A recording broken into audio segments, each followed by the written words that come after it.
नमस्कार प्यारे बच्चों, आप सभी का स्वागत है हमारे इस मंच कालका एजुकेशन पे। तो बच्चों, आज आपकी जो है पहली क्लास होने वाली है। पेन पेपर लेके बैठ जाइए और मेरे साथ चलिए एक नए सफर पे भारतीय अर्थव्यवस्था की बात करेंगे, यानी कि इंडियन इकोनॉमी की बात करेंगे। जो बच्चों आपका चैप्टर 1 आज होने वाला है और 18 मार्च को बच्चों आपका एग्जाम है। तो कल जो है होली है, तो आज तो आप क्लास करिए, कल आप अच्छे से जो है होली को अच्छे से सेलिब्रेट कीजिएगा, मजे कीजिएगा। लेकिन उसके बाद बच्चों सीरियस पढ़ाई कीजिएगा, क्योंकि 18 मार्च को पेपर और आपका पेपर बहुत अच्छा जाने वाला है। आप सभी काफ़ी लंबे समय से तैयारी कर रहे हैं इस चीज़ की। तो बच्चों आपका जो टारगेट है, यानी कि जो आपका एम है, वो आपका आने वाला है। तो मेरे साथ बने रहिए। हम यहाँ पे आज बात करेंगे जो है फर्स्ट चैप्टर आपका, कि बच्चों ये मेरा एक इंट्रोडक्शन है। इसके अंदर आप मेरे बारे में जान सकते हैं कि भाई मैंने जो है एमए हिस्ट्री किया हुआ है और इकोनॉमी एजुकेटर हूँ मैं। मेरे को 18 साल पढ़ाते हुए अब तक बच्चों मैंने जो है 1500 प्लस रिजल्ट दे चुका हूँ। मेरा जो सक्सेस रेट रहा है इकोनॉमिक्स में 97% तक का मैंने अचीव किया, बच्चों को रिजल्ट मैंने दिलाया है। उसके बाद बच्चों मेरे जो स्पेशल सब्जेक्ट हैं वो इकोनॉमी है, मैथमेटिक्स है और हिस्ट्री है। उसके बाद बच्चों हम किस बेस पे पढ़ेंगे, तो बच्चों हम जो है हम रिसर्च बेस्ड यानी कि academic and research based approach पे पढ़ाई करेंगे। क्यों पढ़ाई करेंगे? इसलिए करेंगे कि बच्चों हर चीज़ रटना से चीज़ें नहीं होती, मेन हम कॉन्सेप्ट को क्लियर करते हुए यहाँ पे चलेंगे। ठीक है, तो देखिए बच्चों, और आप सभी से रिक्वेस्ट है कि आप सभी हमें जो है फॉलो कर सकते हैं। अगर आप इंस्टाग्राम चलाते हैं तो आप स्कैन कीजिए, इंस्टाग्राम पे हमें फॉलो कीजिए। अगर आप जो है बच्चों यूट्यूब पे भी आप हमें, यूट्यूब चैनल है हमारा कालका एजुकेशन का, आप हमें वहाँ पे जाके फॉलो कर सकते हैं। और अगर आप फेसबुक पे हैं तो फटाफट जाइए और उसको फॉलो कीजिए, इस पेज को या चाहे हमारे चैनल को। उसके अलावा बच्चों अगर आपको कोई भी डाउट होता है या आपकी कोई भी क्वेरी होती है तो आप जो बच्चों जो है हमें कालका एजुकेशन पे आप मुझे स्कैन करके जो है मैसेज कर सकते हैं डायरेक्ट। ठीक है, उसके अलावा बच्चों हमारा व्हाट्सएप पे कालका एजुकेशन का चैनल है, तो सर्च में जाके कालका एजुकेशन आप डालिए तो आपको ग्रुप मिलेगा, आप उस ग्रुप को भी ज्वाइन हो जाइए। क्योंकि बच्चों आज से अगर आप आए हैं हमारे पास हमारे इस प्लेटफॉर्म पे, तो बच्चों मैं चाहता हूं कि आप लंबे समय तक जो हमारे साथ जुड़े रहें। क्योंकि बच्चों आपका अकेडमिक के बाद बच्चों आपका कॉलेज, उसके अलावा बच्चों और भी कोई काउंसलिंग है, कोई भी क्वेरी या कोई भी जॉब से ओरिएंटेड चीज़ें होती है, तो उसको भी आपको वहाँ पर जाके आप जान सकते हैं। ठीक है बच्चों, चैप्टर 1 जो है बच्चों हमारा यहाँ पे जो है Indian economy on the eve of the independence के बच्चों यहाँ पे हम बात करेंगे, यानी कि बच्चों हिंदी में स्वतंत्रता की पूर्व संध्या पर भारतीय अर्थव्यवस्था। तो बच्चों भारतीय अर्थव्यवस्था पे बच्चों हम यहाँ पे एक चीज जानेंगे कि हमारा बच्चों जब ब्रिटिशर्स जब कब आए थे बच्चों ब्रिटिशर्स जो है 1600 में इंडिया में आना शुरू हुए थे। ठीक है, उससे पहले भी काफ़ी सारे जो लोग हैं वो आए हैं, लेकिन हम यहाँ पे हिस्टोरिकल ज़्यादा ना जाके हम यहाँ पे जो है स्टार्टिंग से क्रोनोलॉजी से, मतलब कि स्टार्टिंग कैसे हुई, और बच्चों फिर हम सीधा लैंडिंग करेंगे बैटल ऑफ प्लासी। तो यहाँ से मेन है। तो बच्चों देखिए जो ब्रिटिशर्स थे बच्चों वो 1600 में जो है ट्रेड एंड कॉमर्स के पर्पज से इंडिया में आए थे। सिर्फ उनका जो मेन एक ब्रिटिश ईस्ट इंडिया कंपनी थी वो 1600 में आई। उसके बाद बच्चों इसके अलावा तो यूरोप की और भी कंपनी आई, ये सब आप पढ़ चुके हो। ठीक है, तो बच्चों 1600 में तो आई। उसके बाद इनका मेन पर्पस क्या था? ट्रेड करना था। क्यों करना था बच्चों? इसलिए ट्रेड इसलिए जरूरी था कि बच्चों जो है यूरोप यूरोप और इंडिया के बीच बच्चों जो है एंशियंट टाइम से ही जो है ट्रेड होता रहा है, और आज भी चीज़ें हो रही हैं, आज भी इंडियन चीज़ों की डिमांड है। ठीक है, लेकिन उस टाइम पे जो है किस चीज़ की डिमांड थी बच्चों? मसालों की, ठीक है, और नील इंडिगो की, इन सब की जो भारी डिमांड थी। तो बच्चों जो है ब्रिटिश और इंडिया का जो है इस तरह से ट्रेड चलता था, तो इसी पर्पज से लोग इंडिया आए थे बच्चों। उसके बाद बच्चों अब हम यहाँ पे बात करते हैं, तो बच्चों धीरे धीरे उन्होंने जो है यहाँ पे आना शुरू करा। उसके बाद बच्चों हम बात करते हैं 23 जून 1757, यानी कि बैटल ऑफ प्लासी। बच्चों battle of Plassey British empire की नींव रखने में, यानी कि फाउंडेशन रखने में बहुत ही इंपॉर्टेंट रोल रहा है इस वॉर के बाद। और ये जो बैटल ऑफ प्लासी है ये किस किस के बीच हुआ है? तो बच्चों बैटल ऑफ प्लासी जो है, एक तो ब्रिटिश में बच्चों कौन था इनका लीडर यहाँ पे? Robert Clive versus Sirajuddaula, Nawab of Bengal. बच्चों नवाब ऑफ बंगाल, ठीक है। और जो ब्रिटिशर्स, जो सिराजुद्दौला था वो बंगाल का नवाब था, और उसका मंत्री होता था मीर जाफर। तो बच्चों मीर जाफर ने क्या एक तरह से गद्दारी करी सिराजुद्दौला के साथ, और वो जो है ब्रिटिशर्स के साथ जाके मिल गया। ठीक है, तो यहाँ से बच्चों इसके बीच हुआ। यहाँ पे बच्चों जो है आपका बच्चों यहाँ पे इस वॉर को जो है ब्रिटिशर्स जीत गए और सिराजुद्दौला क्या हो गए? हार गए। अब ये जो बैटल है ये सबसे मेन बैटल है बच्चों। ठीक है, इसके बाद क्या इम्पैक्ट पड़ा इंडिया के ऊपर? तो बच्चों इसका इम्पैक्ट ये हुआ, इसका इम्पैक्ट बच्चों क्या पड़ा, इस वॉर का इम्पैक्ट कहाँ गया बच्चों हमारा, इम्पैक्ट पड़ा, इम्पैक्ट ये था बच्चों कि फाउंडेशन ऑफ ब्रिटिश एम्पायर, मतलब बच्चों ब्रिटिश साम्राज्य की भारत में नींव पड़ गई, पहला ये हुआ। और ये कौन सा है, एक तरह का पॉलिटिकल था कि पॉलिटिकल इंटरफेरेंस इनका बढ़ गया, अब इनका पूरा राजनीतिक रूप से जो है इनका पूरा जो है नींव पड़ गई, और यहाँ से ब्रिटिश साम्राज्य की यानी कि ब्रिटिश एम्पायर की स्टार्टिंग हो गई थी इंडिया के अंदर, ठीक है। उसके बाद सेकंड था बच्चों कि ड्रेन ऑफ वेल्थ,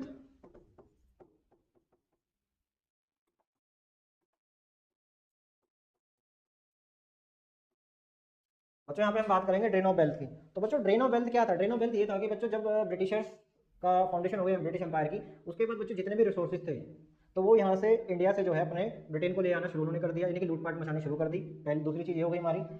तीसरा बच्चों तीसरा पॉइंट है कि क्या इम्पैक्ट पड़ा, तो बच्चों जो है मोनोपोली,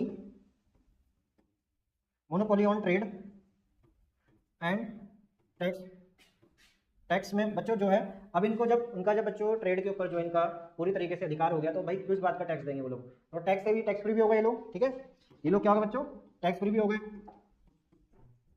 उसके बाद बच्चों और चौथा इम्पैक्ट पड़ा मिलिट्री यानी कि आर्मी, अब इन्होंने यहाँ पे जो है अपनी आर्मी रखनी शुरू कर दी, और धीरे धीरे जो है इन्होंने एक तरह से पूरा जो है इन्होंने रूल करना शुरू कर दिया, ठीक है। उसके बाद से एक बच्चों एक ट्यूमर की तरह ब्रिटिशर्स जो है धीरे धीरे जो है अपनी पॉलिसी को अपनाते अपनाते जो है ये पूरे धीरे धीरे जो है एरिया को कवर करते चले गए। उसके बाद इनका जो है पूरी तरीके से जब पूरा डोमिनेंस हो गया, उसके मतलब जब फाउंडेशन हुआ तब से ही इन्होंने जो है इसके बाद से जो है शोषण करना स्टार्ट कर दिया, ठीक है। अब इसको थोड़ा सा यहाँ पे क्रोनोलॉजी में देख लेते हैं, तो चलिए देखते हैं यहाँ पे, पहले इन सबको आप लिख लीजिए, देख लीजिए क्या है ये हमारा पूरा क्रोनोलॉजी है जो मैंने समझाया आपको यहाँ पे, ठीक है। अब देखिए आगे यहाँ पे बच्चों हम बात करते हैं क्रोनोलॉजी की, यानी कि क्रमावली की बात करते हैं, वही सारी चीज़ें यहाँ पे बता रखी हैं क्रोनोलॉजी के अंदर, इंग्लिश मीडियम और हिंदी मीडियम दोनों बच्चों के लिए यहाँ पे देख लीजिए इसको। तो देखिए बच्चों यहाँ पे क्या बता रखा है, बिफोर बैटल ऑफ प्लासी, हमारी जो battle of Plassey India as मतलब ब्रिटिशर्स बैटल, इसमें आपको बता रखा है बच्चों कि 1757 से पहले जो है भारतीय अर्थव्यवस्था जो है सेल्फ सफिशिएंट यानी कि स्वावलंबी थी, डिपेंडेंट थी, खुद के ऊपर हम किसी के ऊपर डिपेंड नहीं थे, ठीक है। उसके बाद देखिए बच्चों यहाँ पे आपको बता रखा है बैटल ऑफ प्लासी में आपको यहाँ पे डिस्कशन कर चुका हूँ, बता चुका हूँ। उसके बाद 1765 British East India Company get Diwani right. बच्चों ये दीवानी राइट क्या है भैया, ये दीवानी राइट का मतलब कुछ उल्टा सीधा मत समझ लीजिएगा। दीवानी राइट का मतलब है एक तरह का उनको जो है व्यापार का अधिकार हो गया, ठीक है, राजस्व टैक्स कलेक्शन का इन सबका उनको अधिकार होना शुरू हो गया, इसको बस ये समझ लीजिए आप लोग। उसके बाद 19th सेंचुरी में कमर्शलाइजेशन ऑफ एग्रीकल्चर। अब बच्चों यहाँ पे जो है ब्रिटिशर्स ने जो है जब एग्रीकल्चर को उन्होंने क्या करा, कमर्शलाइजेशन करा, जिससे क्या हो वो सामान को खरीद के ले जाएं, बनाए और लाके दोबारा बेचें इस चीज़ को, ये तो उन्होंने करा ही करा था। और उन्होंने बच्चों जो है कैश क्रॉप्स को ग्रो करने पे ज़्यादा फोकस करा था, ठीक है। लेकिन इसका बुरा नतीजा ये हुआ कि इससे जो है फार्मर्स के ऊपर और लैंड के ऊपर जो है बैड इंपैक्ट आना शुरू हो गया था, तो मेन ये चीज़ है। उसके बाद बच्चों यहाँ पे 1747 में हमारा प्यारा भारत, यहाँ पे हम आज़ाद हो गए थे, लेकिन जब बच्चों हम आज़ाद हुए तो हमारी इकोनॉमी वीक थी, बहुत ही कमज़ोर थी, बैकवर्ड थी, पिछड़ी हुई थी, और एक तरह का कॉलोनियल इकोनॉमी हो गई थी। बच्चों यहाँ पे कॉलोनियल वर्ड का क्या मतलब है, कॉलोनियल वर्ड का मैं अगर बिल्कुल सिंपल भाषा में बोलूँ तो एक कंट्री का दूसरी कंट्री पे अपना हर चीज़ को थोपना, जबरदस्ती, ठीक है, जबरदस्ती जो है थोपना, चाहे वो उनका कल्चरल हो, चाहे वो उनका सोशल हो, कुछ भी हो, चाहे उनका जो है एग्रीकल्चर हो, हर एरिया पे उन्होंने क्या करा, इस चीज़ को जबरदस्ती जो है अपने हिसाब से अपने फायदे के लिए जो उन्होंने यूज़ करना शुरू करा। लेकिन इससे उनकी तो स्थिति बेहतर हो गई, लेकिन साथ साथ हमारी स्थिति जो है खराब होनी शुरू हो गई, ठीक है। तो देखिए बच्चों, और आज भी बच्चों अगर मैं आपसे बात करूं तो आज भी जो है जो यूरोपीय कंट्री जितनी भी हैं आज भी लगभग सेम कंडीशन वैसे ही चल रही है, बस तरीका बदल गया है उनका शोषण करने का और एक्सप्लॉइट करने का, और आज भी वर्ल्ड में इसी तरह से स्थिति बनी हुई है, हर चीज़ के पीछे जो है कॉमर्स एंड ट्रेड है, ठीक है। तो आप लोगों को ना चीज़ों को इस हिसाब से पढ़ना है कि एक अच्छी अप्रोच अपनानी है कि ये ऐसी चीज़ अगर हो रही है तो क्यों हो रही है, और बच्चों आपको जो है पास्ट से प्रेजेंट को कनेक्ट करते हुए चलना है, अच्छा स्कोर आपको यहीं से मिलेगा, ठीक है। तो देखिए बच्चों हिंदी मीडियम वाले बच्चे भी देखिए, मैंने बता चुका हूँ यहाँ पे 1757 से पहले कैसी अर्थव्यवस्था थी, स्वावलंबी ग्राम अर्थव्यवस्था थी हमारी। उसके बाद बच्चों 1757 में प्लासी का युद्ध, राजनीतिक शासन की शुरुआत हुई, फाउंडेशन ऑफ ब्रिटिश एम्पायर। उसके बाद 1765 में जो है बंगाल में जो है ब्रिटिशर्स को जो है दीवानी का अधिकार मिल गया। उसके बाद 19वीं सदी में ब्रिटिश शासन में कृषि व्यवसायीकरण करा के वही मतलब कमर्शलाइजेशन कर दिया था एग्रीकल्चर का ब्रिटिशर्स ने। उसके बाद 1857 के दशक में डिकेड्स में जो है अंग्रेजों ने अपने हितों के लिए क्या हुआ भाई, अपने हितों के लिए उन्होंने क्या करा, रेलवे लाइन को बिछाना शुरू करा। क्यों, क्योंकि बच्चों ये लोग जो है आपका कलकत्ता से ये लोग कहाँ को, अगर आप मैप को इंडिया का मैप उठा के देखें तो भाई कलकत्ता से इन्होंने क्या करा, मतलब एक तरह की उन्होंने लाइन बिछाई होगी। अब वो भाई वो यहाँ से इंडिया से जो है डायरेक्ट तो जाएंगे नहीं, है ना, और अगर वो घूम के आते हैं तो भी उनको बहुत लंबा पड़ेगा। तो इसलिए जो है उन्होंने रेलवे लाइन बिछाई ताकि ज़्यादा से ज़्यादा सामान को जो है लोड करके जो है कच्चे माल को, रॉ मटेरियल को ब्रिटेन में जाके बेचा जाए और उसको बना के जो है यहाँ पे तैयार करके जो है ला के महंगी कीमतों में इंडिया में बेचा जाए। तो इस तरह से उन्होंने जो अपने बेनिफिट के लिए जो है रेलवे लाइन को बिछाया था। ठीक है, अब आप मुझे बताइए कि कमेंट में लिखिएगा कि इंडिया में सबसे पहले जो है रेलवे की शुरुआत कब और कहाँ हुई थी। तो अगर आपको इसका आंसर पता है तो आप इसको कमेंट में जरूर बताइएगा। ठीक है, तो बच्चों ये सारे के सारे पॉइंट हम यहाँ पे डिस्कस कर चुके हैं। बच्चों छोटी छोटी सी क्रोनोलॉजी अभी चैप्टर की स्टार्टिंग में हम धीरे धीरे जा रहे हैं। अब बच्चों देखिए यहाँ पे आपको क्या कह रखा है कि before the advent of the British rules, यानी कि ब्रिटिश शासन से पहले भारत की स्थिति कैसी थी। यानी कि आपको इस इमेज से ही आपको पता चल जा रहा होगा कि कैसी स्थिति थी जब ब्रिटिशर्स आए थे। ठीक है, उससे पहले तो इंडिया जो है फेमस किस चीज के लिए था, एग्रीकल्चर के लिए था और हैंडीक्राफ्ट के लिए था। किस चीज के लिए था बच्चों, एग्रीकल्चर के लिए और हैंडीक्राफ्ट के लिए। ठीक है, उसके बाद बच्चों और क्या बता रखा है, village economy was a self sufficient. जो बच्चों हमारी ग्रामीण अर्थव्यवस्था थी, यानी कि जो विलेज इकोनॉमी थी वो क्या थी, सेल्फ सफिशिएंट। सेल्फ सफिशिएंट का मतलब होता है कि बच्चों जैसे कि आज अगर मैं बात करता हूँ बच्चों कि इंडिया में इतनी बेरोजगारी क्यों है। इंडिया भाई 47 में आज़ाद हुआ है और आज भी प्रॉब्लम्स बनी हुई हैं जियो की त्यों। क्यों, क्योंकि बच्चों यहाँ पे जॉब आज के टाइम में प्राइवेट सेक्टर में लोग जॉब करना चाहते हैं और गवर्नमेंट जॉब में जाना चाहते हैं, लेकिन बच्चों कंपटीशन बहुत है। तो अब आप इसमें दिक्कत क्या है कि बच्चों यहाँ पे मेन है स्किल की कमी हमारे देश के अंदर। ठीक है, हमारे देश के अंदर स्किल की कमी है। तो बच्चों हमारे इंडिया सेल्फ सफिशिएंट कब होगा बच्चों, जब हम सारे स्किल्ड हो जाएंगे। इंडिया के अंदर एजुकेशन तो चली रही है, लेकिन बच्चों स्किल, इसलिए बच्चों आप सभी से रिक्वेस्ट है कि 12वीं के बाद जब आपके एग्जाम हो जाए तो अपना समय खराब मत करिएगा और अपने स्किल पर फोकस करना शुरू करिएगा। ठीक है, ग्रेजुएशन भी चलती रहेगी, अदर एग्जाम भी चलते रहेंगे, लेकिन अपने स्किल को मेन फोकस करना ताकि आप लोग आगे जाके जो है अच्छी जॉब पा सकें और आप लोग तरक्की कर सकें। और जब आप तरक्की करोगे तो हमारी कंट्री अपने आप ही तरक्की करेगी। तो आप लोग हमारे देश का भविष्य हो। ठीक है, सब आपके हाथ में है। उसके बाद बच्चों देखिए यहाँ पे इंडिया हैड अ स्ट्रॉन्ग, ठीक है, हैंडलूम एंड टेक्सटाइल इंडस्ट्री। जो भारत का कपड़ा उद्योग बहुत ही ज्यादा क्या था बच्चों, मजबूत था उस समय। और ट्रेड सरप्लस, ट्रेड सरप्लस का मतलब क्या है, विद फॉरेन कंट्रीज, यानी कि भारत का विदेशी व्यापार अधिशेष में था। बच्चों सरप्लस का मतलब हो गया कि एक तरह का फायदे में था। भाई फायदा कब होगा, जितना आपने लागत करी उससे ज्यादा अगर आप कमा रहे तो आपको फायदा है। तो इस तरीके का इंडिया का जो है फॉरेन ट्रेड था इस कंडीशन में। उसके बाद बच्चों यहाँ पे बात करते हैं कि ब्रिटिशर्स का आने का मेन पर्पस क्या था। तो बच्चों देखो जैसे यहाँ पे डायग्राम में बता भी रखा है, यहाँ पे देखिए ये ब्रिटिश का फ्लैग है, आज भी देखते ही होंगे आप लोग। तो उन्होंने क्या करा, इन्होंने जो है एक्सप्लॉइट करा है, ये स्पेलिंग गलत है, यहाँ पे इंडिया करेंगे हम। ठीक है, इंडियन रिसोर्सेज को क्या करा, एक तरह से मार्केट फॉर ब्रिटिशर्स गुड्स। ठीक है, यानी कि इसमें क्या क्या था भाई, कॉटन था, जूट था, चाय हो गया। उसके अलावा और देखो बच्चों यहाँ पे दिखा भी रखा है वेल्थ ऑफ ट्रेड, यानी कि देखो बच्चों अगर इस इमेज को हम यहाँ पे देख लें तो बच्चों देखो यहाँ पे दिखा भी रखा है कि सारे रिसोर्सेज को किस तरीके से बैग में भर के और जो है उसको ब्रिटिशर्स क्या कर रहे हैं, अपने देश ले जा रहे हैं। क्यों ले जा रहे हैं बच्चों, इसलिए ले जा रहे हैं क्योंकि ब्रिटेन में जो है 18वीं सेंचुरी में औद्योगिक क्रांति यानी कि इंडस्ट्रियल रेवोल्यूशन था। अब वहाँ पे बच्चों क्या हुआ, ज्यादातर जो चीजें मैन्युफैक्चर करी यानी बनाई जा रही थी, किसी चीज का उत्पादन करा जा रहा था, तो बच्चों मशीनों को द्वारा शुरू हो गया था बड़े लेवल पे। जब बच्चों ऐसा होना शुरू हुआ तो मैंने आपको इंट्रोडक्शन में ही बताया था कि बच्चों जब डेवलपमेंट होता है तो नेचुरल रिसोर्सेज का या जो भी रिसोर्स है उसका हैरेसमेंट होना शुरू हो जाता है। उसके साथ साथ क्या इम्पैक्ट होता है बच्चों, एनवायरमेंटल इश्यूज भी आते हैं। लेकिन हमें तो यहाँ पे इकोनॉमी पढ़नी, तो हम उस हिसाब से देख के चल रहे हैं, लेकिन आप चीजों को कनेक्ट करके पढ़ा करिए जिससे हमें आसानी होगी। ठीक है, तो देखो मेरे बच्चों, अब देखो बच्चों यहाँ पे क्या करा गया है, टू एक्सप्लॉइट इंडियन रिसोर्सेज को उन्होंने क्या करा, एक्सप्लॉइट करा। और उन्होंने क्या करा, to make Indian as a supplier, उन्होंने क्या करा भाई, भारत को एक सप्लायर की तरह यूज करना शुरू करा। ठीक है, और to use Indian as a market for British goods. मैंने बताया ना आपको कि वो लोग क्या करते थे, चीजों को बना के यहाँ से कच्चा माल रॉ मटेरियल ले जाके वहां बना के दोबारा लाके हमारे महंगी कीमतों पर बेचते थे। ठीक है, उसके अलावा क्या हुआ बच्चों लास्ट में, to earn maximum profit for Britishers, Britishers को क्या होता था भाई, ज्यादा से ज्यादा जो है फायदा मिल सके। अब हम थोड़ा सा यहाँ पे हम इस चीज को और समझ सकते हैं कि जो हमारा इंडिया था वो एक तरह से क्या था भाई, एक तरह से फीडर इकोनॉमी था। क्या था बच्चों, वो एक तरीके से फीडर इकोनॉमी था। जो इंडिया था वो क्या था भाई, फीडर। किसके लिए था बच्चों, ब्रिटिशर्स के लिए। फीड वर्ड का मतलब क्या है बच्चों, एक तरह से खिलाना। जैसे एक जो मदर होती है वो छोटे बच्चे को क्या करवाती है, फीड करवाती है ना, छोटे बच्चे को क्या करवाती है, फीड करवाती है। तो यानी कि माँ के थ्रू जो है बच्चे की ग्रोथ होगी। ठीक है, तो उसी तरीके से यहाँ पे जो हमारा इंडिया था उसको ब्रिटिशर्स ने क्या करा, as a feeder economy use करा। ठीक है, अब देखिए यहाँ पे कुछ जो है फ्लो चार्ट बना के मैंने दे रखा है यहाँ पे, कि यहाँ पे देखिए हेडिंग दे दी गई है यहाँ पे। तो देखिए बच्चों यहाँ पे हम जब इंडिया आज़ाद हुआ तो हम इन सारे एरिया के ऊपर जो है डिस्कशन करेंगे चैप्टर के अंदर, एग्रीकल्चर के ऊपर, इंडस्ट्री के ऊपर, कि हर एक एक एरिया में किस तरह से इम्पैक्ट पड़ा, फॉरेन ट्रेड और इंफ्रास्ट्रक्चर। बच्चों फॉरेन ट्रेड एंशिएंट यानी कि जो है प्राचीन काल यानी कि एंशिएंट टाइम से लेकर आज के समय में भी चला और ये आगे भी चलता रहेगा। ठीक है, उसके बाद बच्चों हम यहाँ पे पॉजिटिव कंट्रीब्यूशन रखेंगे। उसके अलावा बच्चों हम यहाँ पे क्रिटिकल एनालाइज करेंगे। ठीक है, तो अगर मैं आपसे बच्चों पूछूं कि भाई पॉजिटिव इंपैक्ट क्या हुआ, तो बच्चों हर चीज़ का फायदा भी होता है और हर चीज़ का नुकसान भी होता है। ठीक है, तो पॉजिटिव इंपैक्ट ये हुआ कि भाई ब्रिटिशर्स ने एक तरह से देखा जाए तो इंडिया जो है पहले जो है वो क्या था, प्रॉपर इंडिया नहीं था। इंडिया क्या था पहले स्टेट्स में, यानी कि जो स्टेट एक तरह का वही देखा जाए तो कंट्रीज होती थी। तो उन्होंने क्या करा है, एक तरह से उस चीज़ को एक, क्योंकि उन्होंने बड़े एरिया पे कब्जा कर लिया था ना, एक तरह से बड़े एरिया पे कब्जा कर लिया। फिर वो बाद की बात है कि भाई 1947 में जब आज़ादी हुई तो स्टेट को, ये जो प्रिंसली स्टेट थे उनको जो भी है कि किसको इंडिया में रहना है, किसको पाकिस्तान में रहना है, वो उस हिसाब से था। लेकिन एक तरह से देखा जाए तो कहीं ना कहीं यूनिफाइड जो है स्टार्टिंग जो है हो चुकी थी, पहली चीज़। दूसरी चीज़ ये है कि बच्चों रेलवे लाइन मिली इंडिया को। तीसरी चीज़ क्या है बच्चों, एक तरह का आपका जो है इकोनॉमिकल सर्वे भी हुआ। तो काफ़ी सारी चीज़ें हुई, लेकिन नुकसान भी ज़्यादा हुआ है। यानी कि मैं ये कहूँ कि भाई मैं आपको जो है, अगर आप मेरे लिए काम करते हो, मैं आपको 1000 रुपये ना देकर मैं आपको 10 रुपये पकड़ाऊँ और बाकी 990 यानी कि 90 रुपीज़ जो है मैं अपने पास रख लूँ, तो ये तो गलत है ना भाई। तो इस हिसाब से जो है इन्होंने बुरा इम्पैक्ट डालना शुरू करा था। उसके बच्चों यहाँ पे, उसके अलावा बच्चों यहाँ पे पॉजिटिव ओवरव्यू पढ़ के बच्चों हम यहाँ पे इसका क्रिटिकल एनालाइज भी करेंगे चैप्टर के अंदर। देखो बच्चों यहाँ पे, अब बच्चों यहाँ पे पर्पस फॉर ब्रिटिश रूल, कि ब्रिटिशर्स का क्या पर्पस था, आने का क्या मेन उद्देश्य था। तो यहाँ पे दिखा रखा है कि फीडर इकोनॉमी, मैंने अभी आपको बताया था क्या था भाई, फीडर इकोनॉमी था। इंडिया को किस तरह से यूज करा, फीडर इकोनॉमी की तरह यूज करा, ठीक है।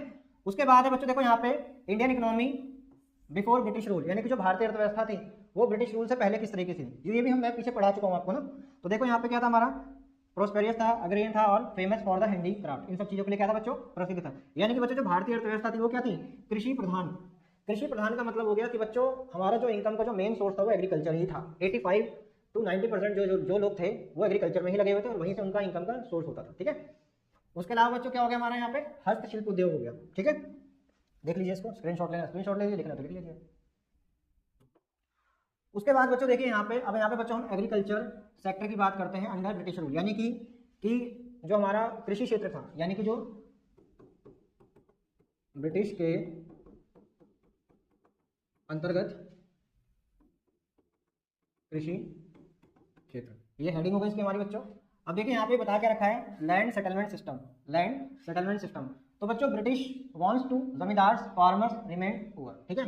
अब बच्चों इसमें देखो यहाँ पे बता रखा है कि भूमि व्यवस्था में क्या था, लाभ किसको हुआ बच्चों, बड़े बड़े जमींदारों को हुआ। ये चैप्टर को अगर आपको टाइम मिले कभी भी तो बच्चों आप जो है एक बार जो है मदर इंडिया मूवी जो है उसमें काफी अच्छे से दिखा रखा है, मतलब उस टाइम कैसी स्थिति है। तो अगर आप मूवी देखा है आप लोगों ने या देखोगे तो आपको एनालाइज हो जाएगा कि उस टाइम कैसी कंडीशन होगी हमारी, है ना। तो बच्चों क्या होता था कि ब्रिटिशर्स जो है बड़े बड़े जमींदारों को जो अपने नीचे हायर करते थे।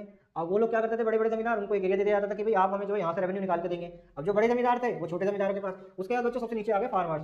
तो बच्चों जो सबसे ज्यादा जो शोषण होता था वो किसानों का होता था, फार्मर्स का होता था, ठीक है। तो उसमें फायदा किस को होता था, फायदा होता था जो बड़े बड़े जमींदार होते थे, ठीक है। उसके अलावा ब्रिटिशर्स को तो फायदा हो ही रहा था। तो इस तरह से एक पूरा सिस्टम उन्होंने बनाना शुरू करा ब्रिटिशर्स ने, ठीक है।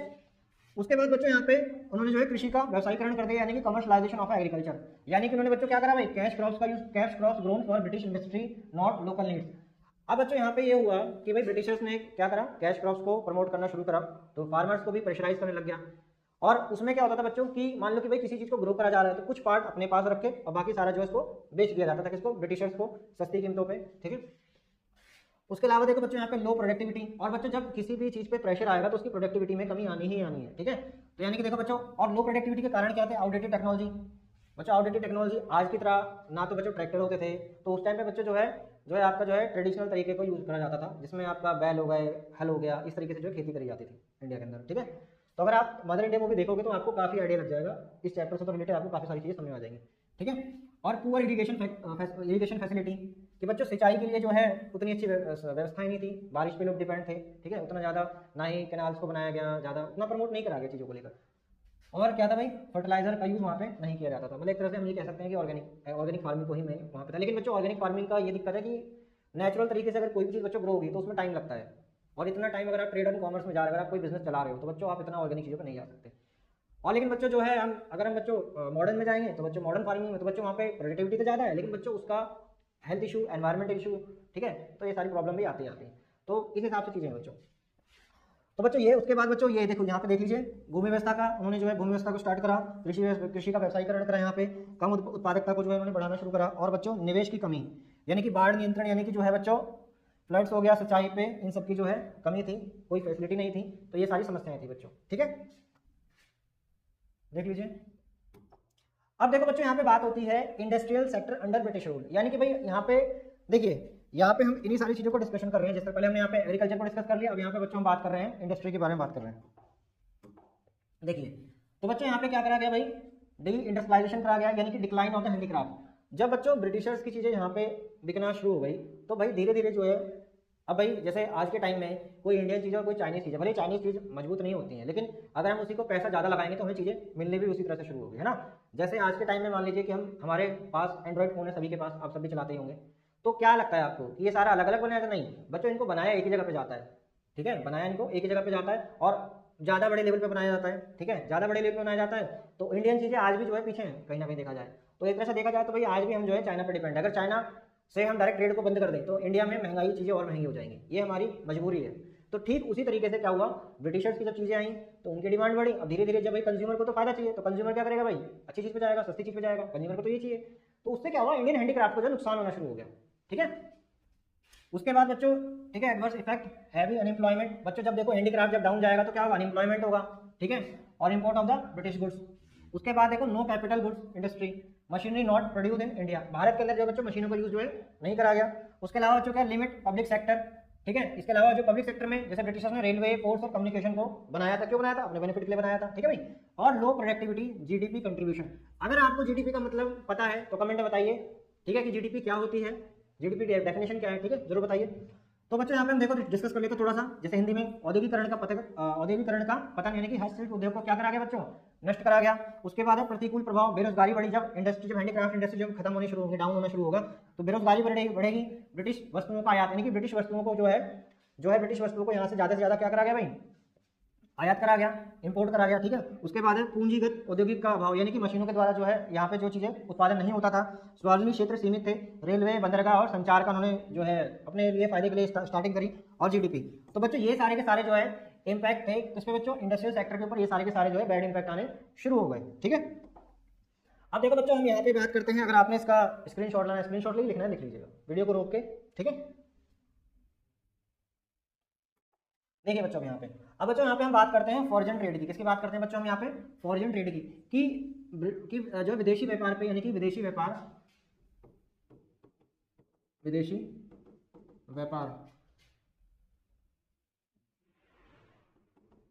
ब्रिटिश के अंतर्गत, ठीक है बच्चों। तो ये हमारी हेडिंग हो गई।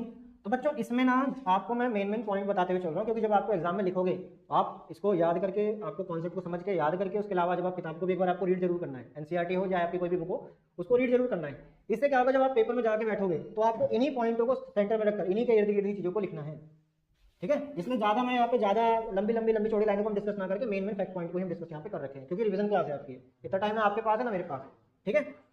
अब देखिए बच्चों यहाँ पे बात करते हैं export of the raw material, import for finish goods, ठीक है बच्चों। यानी कि यहाँ पे हम डिस्कस कर चुके हैं कि भाई ब्रिटिश लोग क्या करते थे, यहाँ से कच्चा माल लेके चले जाते थे, यहाँ पे बना के लाके इसको हमारे इंडिया में ही बेचते थे। तो इस तरह से बच्चों पहला पॉइंट हो गया हमारा। उसके बाद बच्चों monopoly, control by British. Monopoly का मतलब हो गया कि बच्चों इंडिया का जितना भी व्यापार था वो धीरे धीरे जो है ब्रिटिशर्स क्या करने लग गए, उसको पूरा का पूरा कंट्रोल करने लग गए। अब जो भी कोई ट्रेड करेगा ब्रिटिशर्स के हिसाब से करेगा, उनकी पॉलिसी के हिसाब से उसको काम करना पड़ेगा। उसके बाद बच्चों यहाँ पे ड्रेन ऑफ वेल्थ की बात करते हैं। ड्रेन ऑफ वेल्थ में क्या था भाई, एक्सपोर्ट सरप्लस का use for British Wars officers और इनविजिबल इंपोर्ट्स। यानी कि बच्चों ब्रिटिशर्स को जब सरप्लस होना शुरू हुआ तो उससे उनको क्या फायदा हुआ, तो उससे उनको बच्चों जो है जो भी युद्ध ब्रिटिश यानी कि ब्रिटेन लड़ागा, ब्रिटिश लड़ेंगे, उसके लिए उनको यहाँ से काफी सारा जो है धन संपत्ति इकट्ठा हो रही है, रिसोर्सेज को ले आके ट्रेड कर रहे हैं, प्रॉफिट कमा रहे हैं। उसके बाद बच्चों ऑफिस के लिए और ऑफिसर्स के लिए और ऑफिसर्स के लिए, इन सब के लिए भी उन्हें स्टार्ट हो गया था। उसके अलावा बच्चों यहाँ पे, तो बच्चों यहाँ पे हिंदी में रखी है, यानी कि कच्चा माल निर्यात, तैयार माल का आयात, ब्रिटिश का एकाधिकार और धन का निकास, अधिशेष निर्यात ब्रिटिश युद्ध व खर्चों में। यानी कि बच्चों ब्रिटिशर्स क्या करते थे भाई, वो हर आदमी क्यों कमाना चाहता है, ताकि वो अपने नीड्स को पूरा कर सके, है ना। तो यही चीज ब्रिटिशर्स कर लेते अपने फायदे के लिए, लेकिन इसका बैड इंपैक्ट किसके ऊपर आ रहा था, हमारी अर्थव्यवस्था के ऊपर आ रहा था, ठीक है। तो बच्चों ये 3 सेक्टर पे हम डिस्कस कर चुके हैं। हमने यहाँ पे फॉरेन ट्रेड को भी हमने डिस्कस कर लिया है। अब बच्चों यहाँ पे हम बात करेंगे इंफ्रास्ट्रक्चर की, बात करेंगे। चौथा पॉइंट हमारा, देखो बच्चों यहाँ पे हमारा चौथा पॉइंट क्या है, डैम। इसमें हमारा बच्चों चौथा पॉइंट हमारा ये हो गया। तो बच्चों इंफ्रास्ट्रक्चर में इसमें पॉइंट शायद डालना मैं भूल गया हूँ, ठीक है, तो कोई नहीं, आप ऐसे समझ लीजिए कि उन्होंने क्या करा, इंफ्रास्ट्रक्चर में का जो है ढांचा तैयार करा, ढांचे में उन्होंने रेलवे लाइन बिछाई, कम्युनिकेशन, इन सब पे फोकस करना उन्होंने शुरू करा था। यही सारा पॉइंट इसके अंदर आएगा आपका।